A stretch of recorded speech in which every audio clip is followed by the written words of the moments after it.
পৃথিবী জুড়ে নানান বিচিত্র সৌন্দর্য আমাদের বিমোহিত করে থাকে, তেমনই কিছু ইন্টারেস্টিং বিষয় আজ আলোচনা করব। প্রথমে একটি নদী নিয়ে কথা বলা যাক। নদীর কথা বললেই আমাদের মাথায় ঝর্ণা বয়ে চলা পানির ধারা মাথায় আসে, কিন্তু আপনি কি কখনো রংধনু নদীর কথা শুনেছেন? কলম্বিয়ায় অবস্থিত এই নদীর রং বিভিন্ন রঙের দেখায়। এই নদীর পানি অন্যান্য নদীর মতোই, কিন্তু অনেকে বলেন যে ছত্রাক ও শ্যাওলা থাকার কারণে এই পানি রঙিন, কিন্তু এটা সত্য নয়।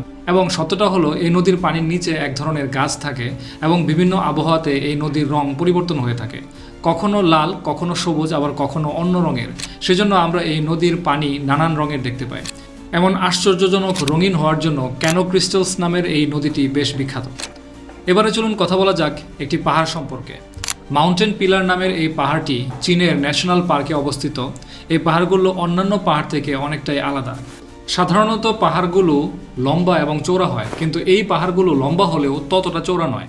এগুলো অন্যান্য পাহাড়ের তুলনায় অনেক বেশি উঁচু এবং সরু। এই পাহাড়গুলোর সৌন্দর্য দেখে অনুপ্রাণিত হয়ে হলিউড সিনেমা অ্যাভাটারের ফ্লোটিং মাউন্টেন্স দৃশ্য নির্ধারণ করা হয়েছিল।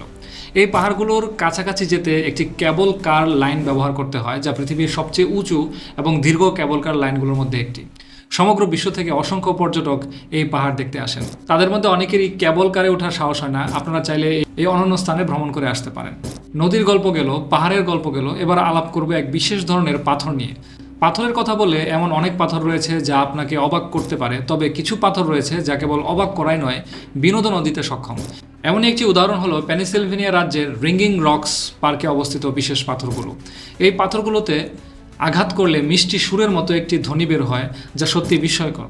সাধারণত অন্য পাথরে আঘাত করলে তীক্ষ্ণ বা বিরক্তিকর শব্দ শোনা যায়, কিন্তু রিঙ্গিং রকের এই পাথরগুলোতে যে কোনো বস্তু দিয়ে আঘাত করলে এক ধরনের সুরেলা আওয়াজ শোনা যায়। প্রথম দিকে এই জায়গাটি তেমন পরিচিত ছিল না, কিন্তু যখন মানুষ এই পাথরগুলোর বিশেষ বৈশিষ্ট্য সম্পর্কে জানতে পারে, তখন থেকেই এটি পর্যটকদের কাছে একটি আকর্ষণীয় গন্তব্যস্থল হয়ে ওঠে। অনেক মানুষ এখানে ভিড় জমায় শুধু এই পাথরের মধুর সুর উপভোগ করার জন্য। তবে প্রশ্ন থেকে যায়, কেন এই পাথরগুলো থেকে এমন সুরেলা আওয়াজ বের হয়? বিজ্ঞানীরা এখনও পর্যন্ত এর সঠিক কারণ আবিষ্কার করতে পারেননি। এটি প্রকৃতির একটি অদ্ভুত বিস্ময় যা মানুষকে অবাক করে তোলে এবং বিমোহিত করে। এবার আলাপ করব আরেকটা গুহা সম্পর্কে, যার নাম হচ্ছে কেভ অফ আইস বা বরফের গুহা। ইংল্যান্ডের এই গুহাটি তার অপূর্ব সৌন্দর্যের জন্য বিশ্ববিখ্যাত। সারা বছর বরফ জমে থাকার কারণে এটি পাহাড়ের মতো দেখতে লাগে। সূর্যের আলো যখন বরফের উপর পড়ে, তখন প্রতিফলনের ফলে বরফের ভিন্ন ভিন্ন রং ফুটে ওঠে। এই গুহার বরফ নীল, সাদা, কালো, ধূসর সহ নানা রঙের হয়, যা একে আরও রহস্যময় ও আকর্ষণীয় করে তোলে। এটি পৃথিবীর অন্যতম বড় এবং ঠান্ডা গুহা হিসেবে পরিচিত। বরফের গুহা নামে খ্যাত এই অপূর্ব প্রাকৃতিক দৃশ্য এবং রহস্যময় পরিবেশ পর্যটকদের মুগ্ধ করে। যাই হোক, এবার নতুন আরও একটি টপিকে যাওয়া যাক। আপনারা কি কখনো অ্যান্টেলোপ ক্যালিয়নের নাম শুনেছেন? এটি প্রকৃতির এক অনন্য সৃষ্টি এবং আমেরিকার অ্যারিজোনা রাজ্যে অবস্থিত। তবে নামের সঙ্গে অ্যান্টিলোপ থাকার কারণ প্রকৃত অ্যান্টিলোপ প্রাণীর সঙ্গে আর কোনো সরাসরি সম্পর্ক নেই। প্রচলিত ধারণা অনুযায়ী একসময় এই অঞ্চলে অ্যান্টেলোপ ঘুরে বেড়াতো, আর সেখান থেকেই এর নামকরণ করা হয়েছে। অ্যান্টেলোপ ক্যানিয়ন একটি স্লট ক্যানিয়ন যা বালি এবং পাথরের স্তরে গঠিত। এটি প্রায় 120 ফুট চওড়া এবং 60 থেকে 80 ফিট গভীর। হাজার বছরের পানি ও বাতাসের ক্ষয় প্রক্রিয়ার মাধ্যমে এই গুহার অসাধারণ আকৃতির সৃষ্টি হয়েছে। সূর্যের আলো যখন এই ক্যানিয়নের দেয়ালে পড়ে, তখন বিভিন্ন কোণে প্রতিফলিত হয়ে রঙের একটি বিস্ময়কর খেলা তৈরি করে।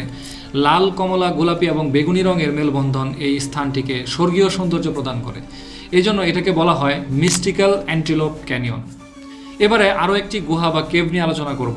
নামটি হলো ফিঙ্গাল কেভ বা ফিঙ্গাল গুহা। ফিঙ্গাল গুহাটি স্কটল্যান্ডের এক দ্বীপের কাছে অবস্থিত এবং এটি একটি প্রাকৃতিক গুহা হিসেবে ব্যাপক পরিচিত। শতাব্দী পুরনো এই গুহাটি এমন একটি জনপ্রিয় পর্যটন গন্তব্য হিসেবে পরিণত হয়েছে। ফিঙ্গাল গুহার অসাধারণ নকশাগুলি দেখে মনে হতে পারে যেন এটি কোনো একটি ইঞ্জিনিয়ারের হাতে তৈরি, কিন্তু আসলে এটি স্বয়ং প্রকৃতির সৃষ্টি। এটি একটি প্রাকৃতিক গুহা যা আগ্নেয়গিরির অগ্নুৎপাতের কারণে তৈরি হয়েছে। গুহার বিশেষত্ব হচ্ছে, এখানে যখন বাতাস প্রবাহিত হয় তখন এর ভিতর থেকে সমুদ্রের গভীর আওয়াজ শোনা যায়। মানুষ অনেক জিনিস তৈরি করেছে এবং নানান নকশা তৈরি করেছে, কিন্তু প্রকৃতি তার নিজস্ব ক্ষমতা দিয়ে কারো সাহায্য ছাড়াই হাজার বছর আগে এই চমৎকার প্রতিভা প্রদর্শন করেছে। ফিঙ্গাল গুহাটি প্রকৃতির একটি অমূল্য রত্ন যা আপনাদেরকে অবশ্যই মুগ্ধ করবে। তো সবশেষে আরেকটি ইন্টারেস্টিং জিনিস দিয়ে শেষ করি। আপনারা কি কখনো ব্রাইন পুল সম্পর্কে শুনেছেন? এটি কিন্তু আসলে কোনো নদী বা পুল নয়, এটি সমুদ্রের নিচে একটি রহস্যময় জলাশয়। এই ব্রাইন পুল সমুদ্রের গভীরে অবস্থিত, যেখানে পানি প্রচুর পরিমাণে বিষাক্ত হয়ে থাকে। একে মৃত্যু পুল বলা হয় কারণ এর কাছাকাছি গেলেই মৃত্যু নিশ্চিত। এখানে মানুষ তো দূরের কথা, কোনো মাছ বা সাপও প্রবেশ করতে পারে না। এই পুলের পানি কেন এত বিষাক্ত সেটা এখনও জানা যায়নি, তবে এর একটি বৈশিষ্ট্য হলো সমুদ্রের স্বাভাবিক পানি এই ব্রাইন পুলের পানির সাথে মিশবে না, যার ফলে বাইরের পানি বিশুদ্ধ থাকে আর এই পানি দূষিত থাকে। যাই হোক, এমন অদ্ভুত অদ্ভুত স্থান বা প্রকৃতির আবিষ্কারগুলো এক রহস্যময় আবেশ তৈরি করে, যা আমাদের পৃথিবীর নয়নাভিরাম বৈচিত্র্যের প্রতি আগ্রহ বাড়িয়ে দেয়।